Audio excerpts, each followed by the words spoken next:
বন্ধুসকল নমস্কাৰ কৰ্মচাৰীসকলৰ ডিএ বৃদ্ধিৰ প্ৰসংগক লৈ এটা গুৰুত্বপূৰ্ণ সুখবৰ অনলাইনত প্ৰকাশ পাইছে আৰু সেই বিশেষ সুখবৰটোকে আজি আপোনালোকৰ ওচৰত জনাবলৈ ভিডিঅ'টো প্ৰস্তুত কৰিছিলো এইখিনিতে এটা আপোনালোকক সৰুকৈ অনুৰোধ জনাবলৈ বিচাৰো যদি প্ৰথমবাৰৰ কাৰণে আমাৰ চেনেলৰ ভিডিঅ'সমূহ আপুনি চাই আছে তেনেহলে অনুগ্ৰহ কৰি চেনেলটো সাবস্ক্ৰাইব কৰি হাতত ৰাখিব কিয়নো চাকৰি জীৱনৰ সৈতে জড়িত বিভিন্ন গুৰুত্বপূৰ্ণ ইনফৰমেশনসমূহ আমাৰ চেনেলৰ মাজেৰে প্ৰকাশ কৰা হয়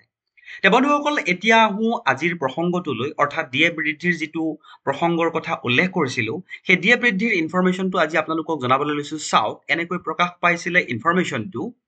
big news all India CPI IW for June 2024 jumps by 1.5 points DA to rise to 53% in July 2024 এটা গুৰুত্বপূৰ্ণ সুখবৰ যে কৰ্মচাৰীসকলে ইতিমধ্যেই যি মূল্য বৃদ্ধি হৈ গৈ আছে বস্তুৰ গতিকে অকনমান হলেও নিজৰ স্যালাৰিত ইনক্ৰিমেন্ট এটা বিচাৰি আছে আৰু এই ইনক্ৰিমেন্ট এটা বিচাৰি থকাৰ গুৰুত্বপূৰ্ণ সময়খিনিতেই এই বিশেষ বাতৰিটোৱে কৰ্মচাৰীসকলক নিশ্চয় এটা আশাৰ ৰেঙনি যোগাব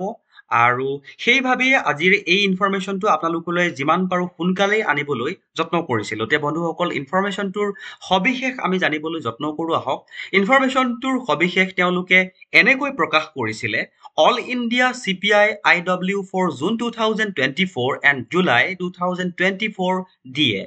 তে বন্ধুসকল ইনফৰমেশনটোৰ সবিশেষ আমি জানিবলৈ যত্ন কৰো আহক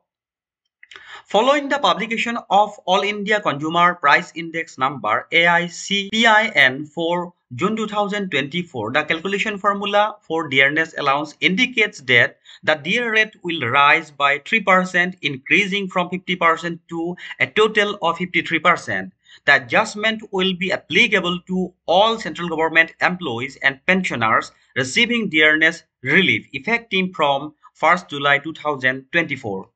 বন্ধুসকল এইটো এটা গুৰুত্বপূৰ্ণ ইনফৰমেশন যে যেটো ডিএটো এক্সপেক্ট কৰি থকা হৈছিলে 4% হ'ব নে 3% হ'ব আজিৰ এই ইনফৰমেশনটোৱে এটা কথা নিশ্চয়কৈ কৰ্মচাৰীসকলে এটা ধাৰণা ল'ব পাৰিব যে 50 পৰা 53% হ'বলৈ গৈ আছে কাৰণ all India consumer price index number যেটো হয় সেই নাম্বাৰৰ ক্যালকুলেশনতেই ডিয়াৰনেস এলাউন্সটো হিসাব কৰা হয় আৰু সেই নাম্বাৰৰ ক্যালকুলেশনত দিয়ে যেটো হিসাব হৈছে সেই হিসাবটো আজিৰ তাৰিখলৈকে অৰ্থাৎ এই ইনফৰমেশনটো প্ৰকাশ হোৱা লৈকে 3% হৈছে বুলি এই গুৰুত্বপূৰ্ণ ইনফৰমেশনটো অনলাইনত প্ৰকাশ হৈছে তে বন্ধুসকল এইখিনিতে আপোনালোকক জনাবলৈ বিচাৰো যদি ইনফৰমেশনটো ভাল লাগিছে তেনহলে আপোনাৰ আপোনজনৰ সৈতে শেয়াৰ কৰিবলৈ নিশ্চয়কৈ নাপাহৰিব